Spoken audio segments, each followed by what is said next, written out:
gente, boa tarde, boa noite, bom dia, seja lá de onde você estiver assistindo. Estamos começando mais um Canoa Podcast, nosso segmento de cultura e arte.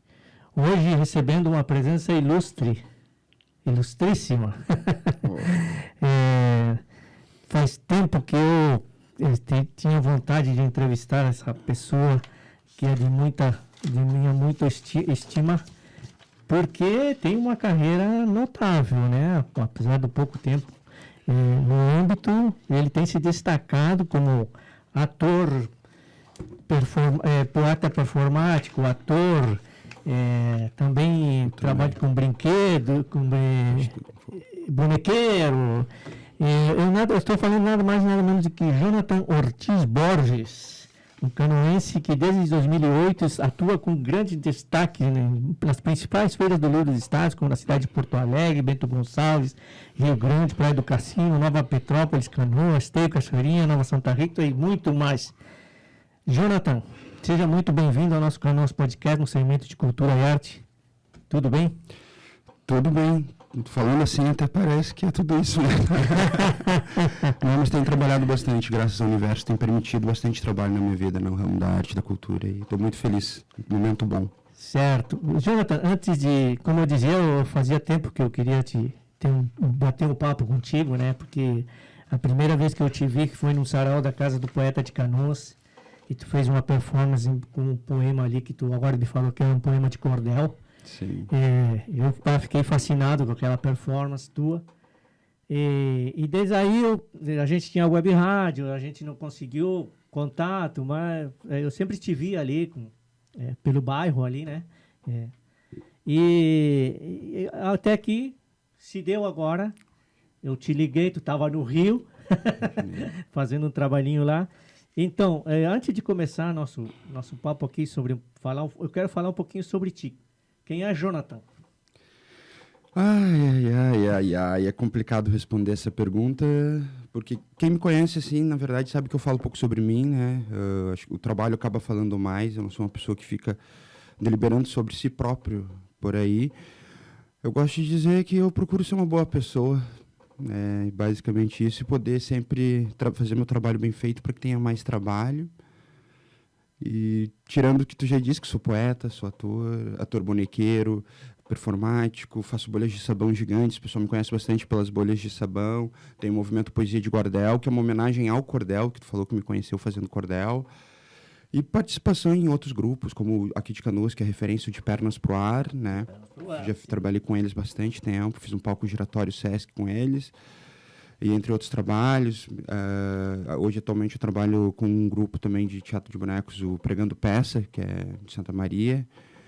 E é por aí. Na verdade, sou freelancer, né? E trabalho escrevendo projetos, adequando os editais, trabalhando com outros grupos, os meus trabalhos próprios. E é isso aí. Certinho. Tu é de Canoas mesmo?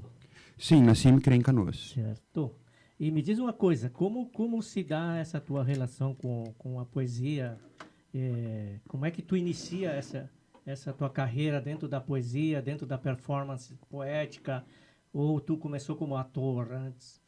Não, então, como eu gosto de dizer sempre, a literatura é a minha arte primeira, assim, eu sempre escrevi, desde quando eu fui letrado, eu morava no interior, nessa época eu saí de Canoas um período, meus pais se mudaram, e eu fui para Soledade. E lá eu fui letrado, né, já no primeiro ano do ensino fundamental, e eu sempre gostei de escutar histórias, ouvir rimas e tudo mais. Eu já escrevia pequenas fábulas e fazia pequenas rimas, chamava até a atenção da professora, a professora Márcia, não esqueço dela. E depois voltei para cá. Mas eu sempre escrevi, sempre gostei de escrever. E as outras artes vieram por causa da literatura, essa coisa mais performática, que o teatro traz, assim, de desinibição, porque eu era uma pessoa muito tímida, ainda sou, mas eu era muito retraído, assim, era muito para dentro. Daí hoje em dia eu me exponho, consigo falar graças ao teatro. E hoje em dia o teatro é, digamos assim, a arte que está em primeiro momento na minha vida, que tem bastante trabalho, mas a literatura está sempre nos meus planos também. Certo. E como essa ideia das bolhas? Como surgiu essa ideia? Porque foi muito legal também, eu acompanhando teus stories nas redes sociais, eu vi ali tu com a gorizada fazendo bolha, porque a bolha é uma coisa que encanta muito a criançada, né? Eu gosto de falar que as bolhas de sabão são para crianças de todas as idades, né? Elas encantam tanto crianças há menos tempo quanto crianças há mais tempo. Todos se tornam crianças quando estão na presença das bolhas de sabão. Tá ok? E as bolhas de sabão, elas têm uma coisa da memória afetiva. As crianças hoje em dia se encantam porque elas não veem muito.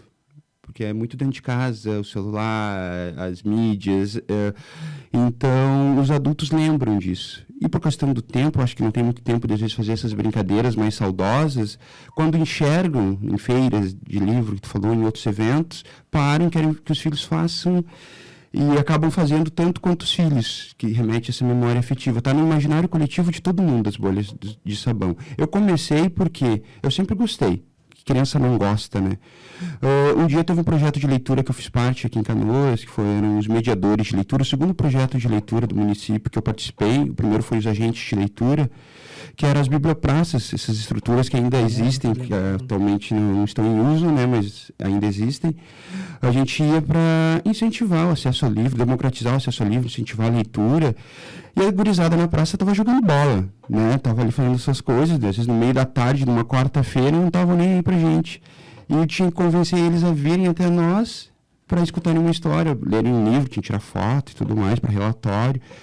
Um dia eu estava fazendo bolha com os meus filhos e resolvi levar, tipo, as bolhas para a praça. E fazendo bolha, eu vi que as crianças vieram correndo, assim, tá aí. Então eu sempre levava as bolhas. Eles faziam, daí eu falava, agora para fazer mais, a gente tem que fazer uma leitura, parar, fazer uma roda de leitura, liam, e depois fazíamos mais bolinhas de sabão. Era um açúcar para abelha, assim, eles vinham, e super funcionava, porque eles queriam fazer, e a partir daí eu comecei a desenvolver mais o trabalho, que eu já estava no teatro, daí eu, vou criar algo com as bolhas, e atualmente eu trabalho muito com as bolhas de sabão, conto, narro histórias, fazendo uso das bolhas, e por aí vai. E teu vínculo com o teatro em si, tu fez curso para ator, ou tu começou a trabalhar como ator já diretamente? Então, por ser uma pessoa que sempre foi muito tímida, não falava no período de escola, assim, eu realmente era muito retraído, eu busquei uma maneira de conseguir me comunicar melhor, na verdade. E sempre falavam do teatro, não sei o quê, para música não deu certo, né? A minha capacidade motora é falha para música, assim.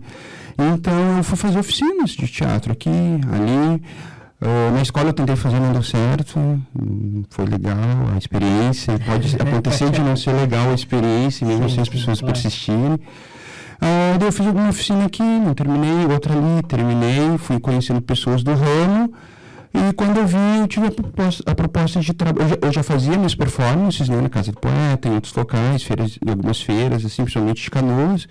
E quando eu vi, eu estava trabalhando junto com o pessoal do De Pernas pro Ar, que é um grupo de teatro que é referência nacional, aqui de Canoas, né? Eu tenho muito orgulho de ter trabalhado com eles e ainda ser amigo e participar dos trabalhos.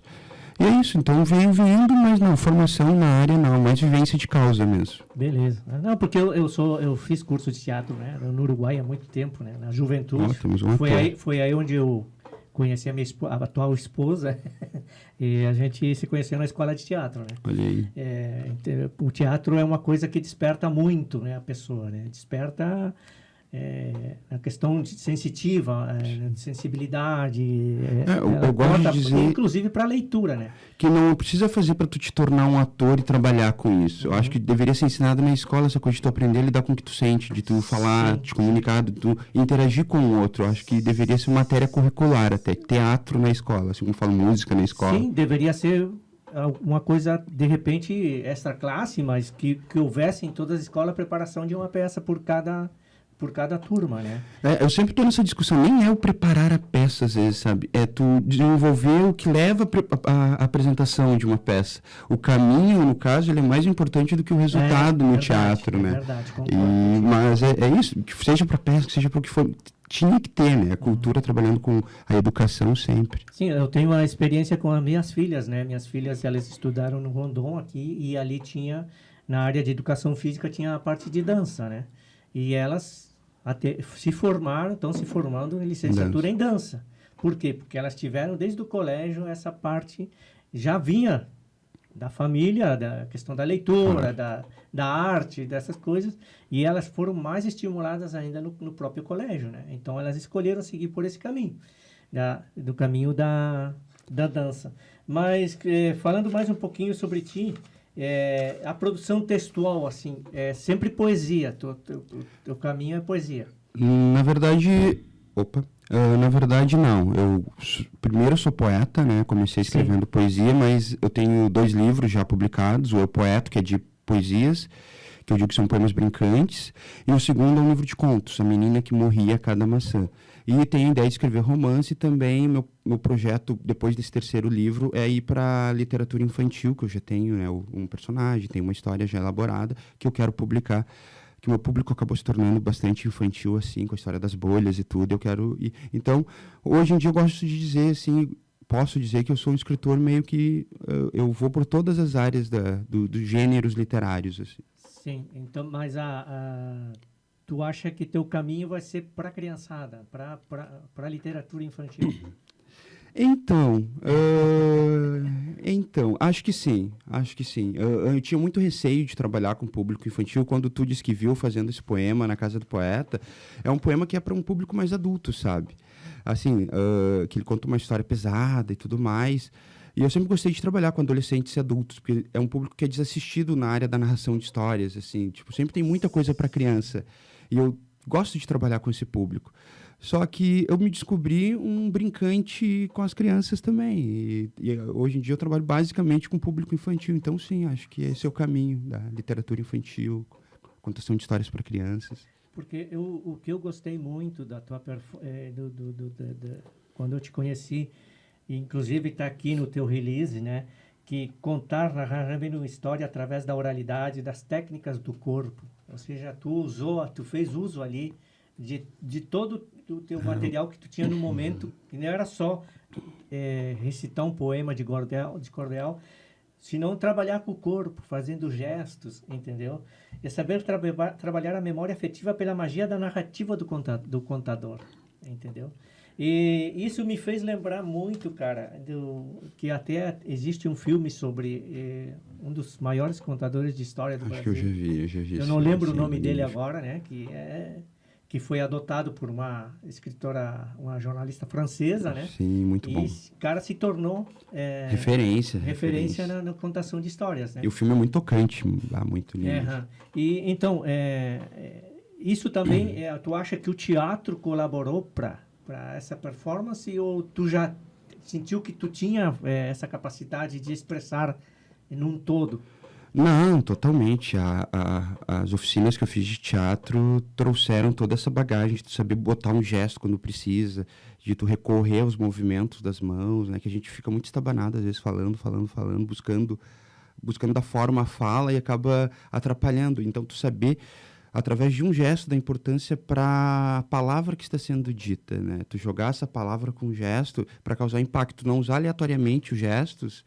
E isso ajuda muito na narrativa, na narração de histórias. Com certeza, o teatro colabora e sempre colaborou muito comigo nesse sentido. Bom, agora eu quero que tu fale um pouquinho sobre esses teus 2 livros. Primeiro, Eu Poeto, lançado em 2017. Então, Eu Poeto, eu gosto de dizer que foi uma mudança de chave, assim. Ele estava pronto já há um tempo em casa, todo diagramado, a capa feita pelo Emerson Isco, um designer gráfico muito bom, já trabalhou com bastante gente aqui em Canoas, e ele estava pronto em casa, assim, estava no arquivo lá, salvo, na nuvem, esperando chover, praticamente isso. E daí tinha sido um ano particularmente ruim, assim, droga, né, nada deu meio certo esse ano. E então, um dia eu estava em casa, mexendo no Note, e escutei uma fala do Emicida, um corte que tem de um vídeo até, que ele falando que tu é a única pessoa que representa o teu sonho nesse mundo. Então, se tu não correr, meu irmão, ninguém vai correr por ti. Eu, na hora, cara, eu criei um evento no Facebook, assim, estabeleci um preço, vou vender tantos, comecei a convidar as pessoas, fiz a pré-venda dele e 2 meses depois eu estava lançando ele. Foi bem assim. O pessoal ajudou bastante, comprou. E são poemas brincantes, assim. As redes sociais, no momento, ajudam muito também. Claro, permitem o advento da internet, né? E já lá em 2019, tu lança A Menina que Morria a Cada Maçã. Então... Título muito interessante, né? Então, esses contos da menina, A Menina que Morria a Cada Maçã é um livro de contos. Eles remetem aos contos clássicos, Branca de Neve, aos seres místicos, né? Os duendes, dragões, fadas. Eu remeto eles, eu faço uma analogia com a vivência de alguma história que eu ouvi na minha vida, trazendo para o tempo da contemporaneidade, assim, para os dias atuais, para as vivências das pessoas e como isso se relacionaria num mundo tão cinza e estéril de seres fantásticos, com essas referências ao fantástico, né, do sonho que a gente acaba deixando de lado para pagar as contas. E como eu convivo com bastante pessoas, sou um bom ouvinte, né, eu acho que tu tem que ouvir muito para poder contar histórias, tu tem que exercitar a escutatória. O primeiro conto, A Menina que Morria a Cada Maçã, eu estava nesse projeto, Mediadores de Leitura. E daí teve um exercício uma noite na formação, que era a gente contar algum relato do que os contos da literatura causaram na nossa vida. Uma amiga minha contou a história da Branca de Neve um dia, para a filhinha dela na noite, no outro dia ela foi trabalhar. Quando voltou do trabalho e chegou... A cesta tinha algumas frutas e tinha algumas maçãs e estava cada maçã com uma mordida. E eu estava do lado dela, menina, imaginei a criança mordendo a maçã e fingindo que morria. Que no imaginário infantil isso é muito forte, né? A menina que morria a cada maçã. E daí escrevi o primeiro conto e a partir dele eu decidi escrever todos os outros remetendo a essa coisa dos seres fantásticos e da vivência das pessoas. E tem sobre a Fada do Dente, tem sobre dragões, e sempre, assim, com a experiência das pessoas na vida real. Assim, tenho muito orgulho do que eu escrevo, mas esses contos, eles são muito potentes, assim, muito fortes, assim. Perfeito. Agora vamos falar um pouquinho de como tu vê a questão cultural em Canoas. Ai, gente. Eu vi no teu briefing que tu participou de muitas editais, assim, alguns editais ali, conseguiu. Como foi passar esses 2 anos de pandemia, sem poder expor teu trabalho, sem participar de feiras do livro, em forma presencial, pelo menos, né? Então, eu estava vindo já de um momento em que eu estava tendo algum destaque, já conseguindo alguns trabalhos, e só agradeço por isso. E que é um ramo bem complicado, né? De tu, quando conseguir se manter também, adentrar principalmente. Então, eu não posso reclamar, não. Tive que me virar como todo mundo. Foram 2 anos bem difíceis, assim. Mas como eu já vinha de projetos que eu estava para participar, os projetos ficaram parados, mas acabaram se tornando online. Tive algumas contratações também para fazer atividades online. Eu consegui me virar decentemente, digamos, em comparação a muita gente que passou muita necessidade. A pandemia foi devastadora para a cultura, em todos os âmbitos. Em Canoas...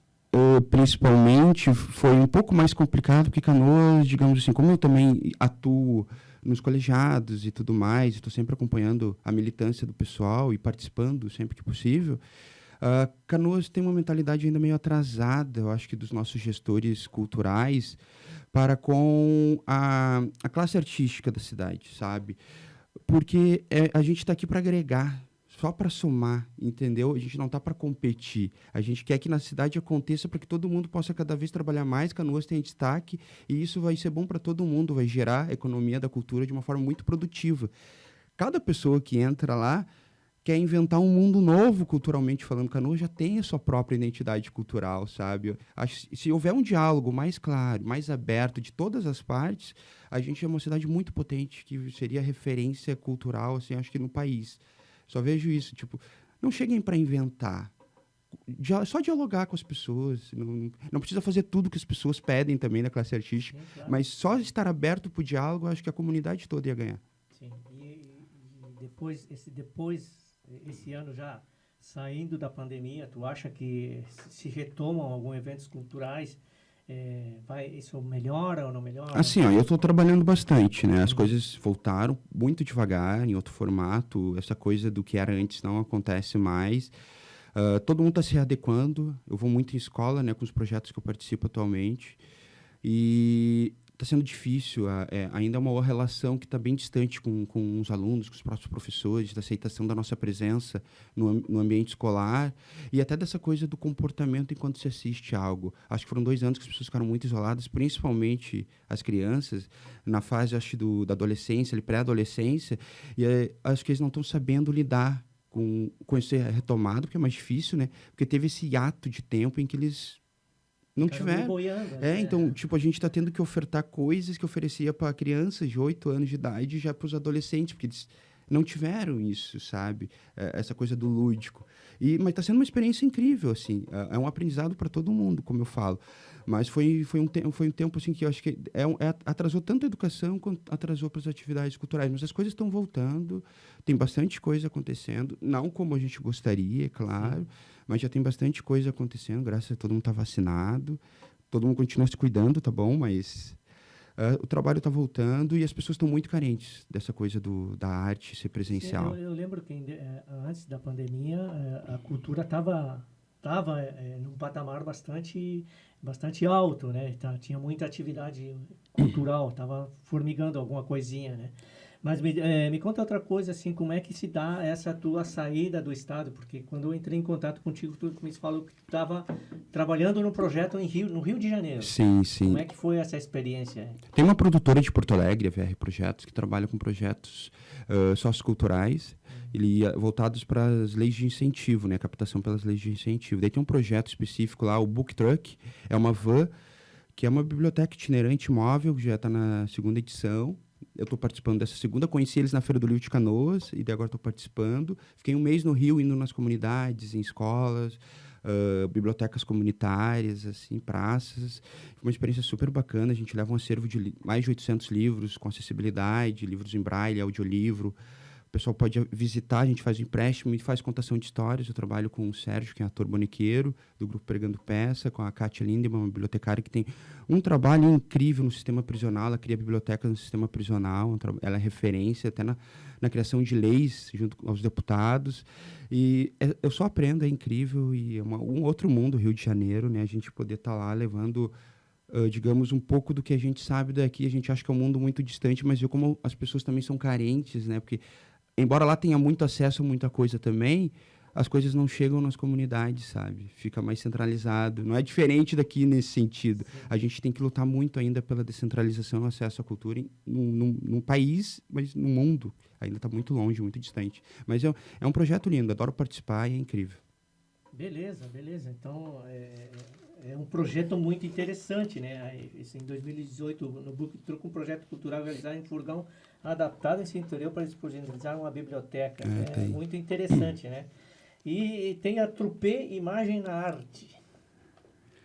A Trupe Imagem na Arte surgiu dos agentes de leitura, o primeiro projeto que eu participei aqui em Canoas, se não me engano, 2013, de leitura, com atores. Teve de leitura que a gente ia com uma mochila com livros, uma bicicleta, era um projeto nacional que o município se inscreveu e trouxe para cá, né? E a gente era os agentes de leitura, ia na casa das pessoas fazer empréstimo de livros, ouvir histórias, contar histórias, depois voltava, recolhia os livros. Foi um projeto de 1 ano. E foi aí, basicamente, que me deu o start para eu continuar acreditando mesmo na literatura e na arte, que eu sempre gostei, mas aí eu comecei a conhecer mais pessoas, sabe? Outros grupos, pessoas que já trabalhavam com isso. E eu, é por aqui o caminho, vamos lá. E a gente ganhou um edital do município, que é o PIC, né? Programa de Incentivo à Cultura, e a gente pôde idealizar esse projeto que a gente levava em uma intervenção com vários personagens nas comunidades, Goiás, Matias Velho, Paquetá. Foi um projeto lindo de fazer, era uma caça ao tesouro, e o tesouro no final era um baú cheio de livros. Beleza. E agora, já a partir desse momento para frente, como tu te vê nesse movimento cultural, nesse ambiente cultural, tanto de Canoas, no estado ou fora do estado, né? Porque eu soube que daqui a pouco tu tá indo para São Paulo, né? Eu vou ir agora para São Paulo já final de semana. Fico mais 1 mês lá com esse projeto da biblioteca. E Canoas eu tô meio ausente, na verdade, né? Porque dessas viagens todas, outros municípios e tudo mais, eu contribuo mais remotamente aqui com o ativismo cultural da cidade agora.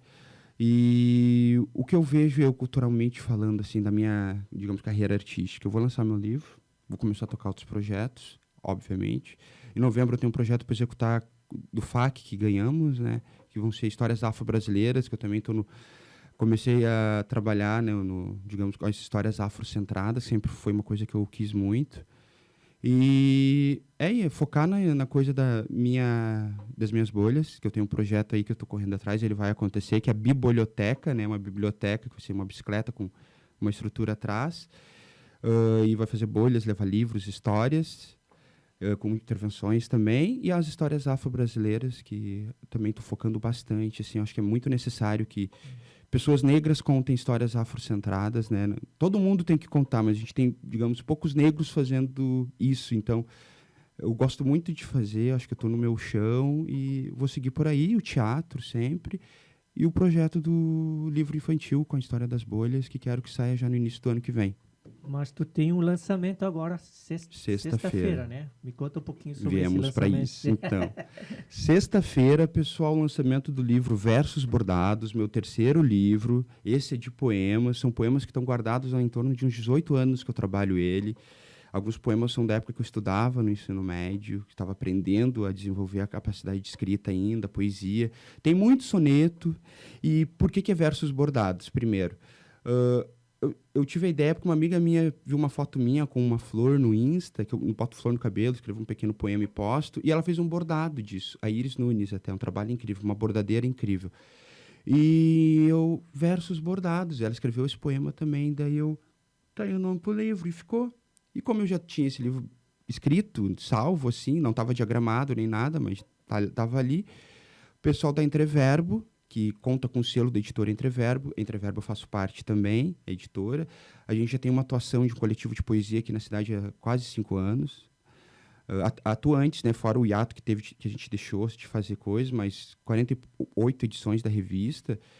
A gente estava conversando, vamos fazer o livro. Então vai sair agora sexta-feira na livraria Pandorga, descendo no centro de Canoas, na estação, vai em direção à Rua Doutor Barcelos, desce ela em direção ao Antigo Shopping, não tem erro. Livraria Pandorga, um lugar incrível, maravilhoso, bonito, a parceria que a gente tem com a Lúcia Livreira lá. O livro conta com patrocínio da Aliate Turismo, que é aqui de Canoas, que entrou com um apoio bem bacana assim, para o livro poder sair. Agradeço muito, vão lá, curtam, sigam. Aliate Turismo, aqui de Canoas. Quem quiser viajar já sabe onde procurar. E é isso, os poemas foram escritos ao longo de 18 anos, e uma coisa que eu sempre observei, conhecendo pessoas que bordam, até nas viagens que eu fiz, é que não tem pressa para se terminar um bordado, sabe? É cada ponto feito assim, com a sabedoria de quem sabe que só o tempo dá a melhor forma para as coisas. E então, é isso, esses poemas são basicamente isso. Cada letra, cada vírgula, cada palavra está ali por um motivo, eles foram trabalhados ao longo desses 18 anos. Agora, antes de terminar o miolo dele e mandar para a gráfica, a gente ainda estava trabalhando em algumas coisas. Então, são versos bordados com todo carinho, toda delicadeza, para entregar um trabalho muito competente para quem vai ler. E quem comprar, quem ir lá conhecer, sexta-feira, 18 horas, não vai se decepcionar. Está um livro muito bem escrito. Aí fica o convite, então, pessoal. Sexta-feira, 18 horas, na livraria Pandorga, na Doutor Barcelos, ali, Doutor né? Barcelos. Shopping, Isso antigo aí. shopping do Exatamente, shopping não tem erro. Tem um complexo ali construíram, tem café, tem o restaurante, tem hamburgueria, ali um estacionamento grande, bem numa esquina ali na frente de uma loja de brinquedos, aqui não vou lembrar o nome agora, que é famosa em Canoas. Vê a loja, olhar para o outro lado, é a livraria, não tem erro. Certo. Tu falou um pouco assim sobre a literatura afrocentrada, né? Sim. Tu tem algumas referências nesse sentido, assim, que te inspiram para teu trabalho? Então, como eu comecei a fazer, eu sempre gostei, só que eu não me sentia dominante, digamos, da temática em si, por não ter tido a oportunidade mesmo de trabalhar, né? E eu estava para fazer a Feira do Livro de Porto Alegre em 2018. Foi 2018? Eu acho que sim. Foi 2018. Então eu fui fazer a Feira do Livro, foi em 2018, sim. Fui fazer a Feira do Livro de Porto Alegre, e a Sônia Zanqueta, que organiza há anos, é uma pessoa incrível e atuante, é uma agitadora cultural, uma militante, é referência. A gente trata muito com ela. Ela falou: menina, eu vou fazer um figurino de griot para ti. Os griot é a figura mítica do contador de histórias africano, né? Que guardam a cultura de todo um povo. O mestre griot, eles guardam a cultura, a educação do povo, também através do uso das histórias, passam através da oralidade isso. E deu, bacana, legal. E daí a temática era das 1001 Noites, eu era para representar o Aladim, só que eu contei no instante histórias, eu fui o arauto com o Aladim, mas no instante eu contava histórias afro-brasileiras com o figurino de griot, e recebi muito feedback positivo, e eu, tá aí o caminho, tá aí. E referências que eu tenho, pessoas que eu trabalho mais próximas, assim, a gente tem a última patrona da Feira do Livro de Canoas, que trabalha, é uma poeta incrível, a Lilian Rocha, né? Foi a patronessa da última Feira do Livro. É uma mulher incrível, muito potente. Até parabéns para ela pelo Dia da Mulher Negra. Foi agora dia 25, Dia do Escritor também, parabéns a todos os escritores.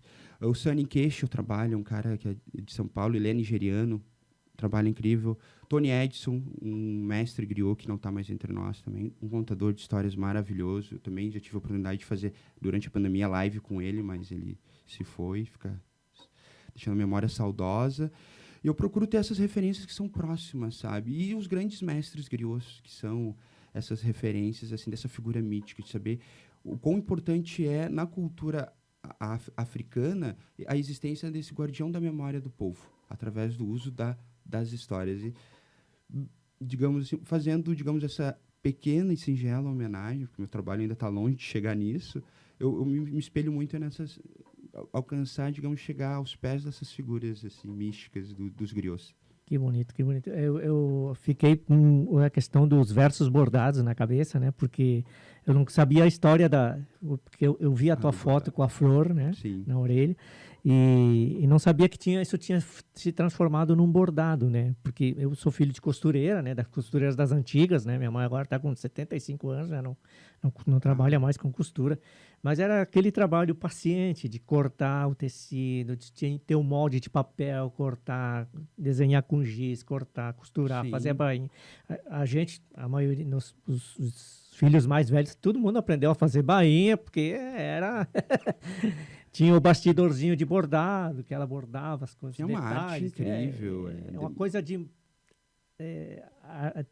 arte e de muita paciência, de ter aquele detalhezinho, né, para fazer para a roupa, né? E a gente vive num mundo que está muito rápido, né? Eu gosto de falar assim, o mundo tudo é muito rápido. Hoje em dia tu pega o celular ali, tu não escuta um áudio longo. Os vídeos, tu vê reels, stories, 15 segundos, 30 segundos.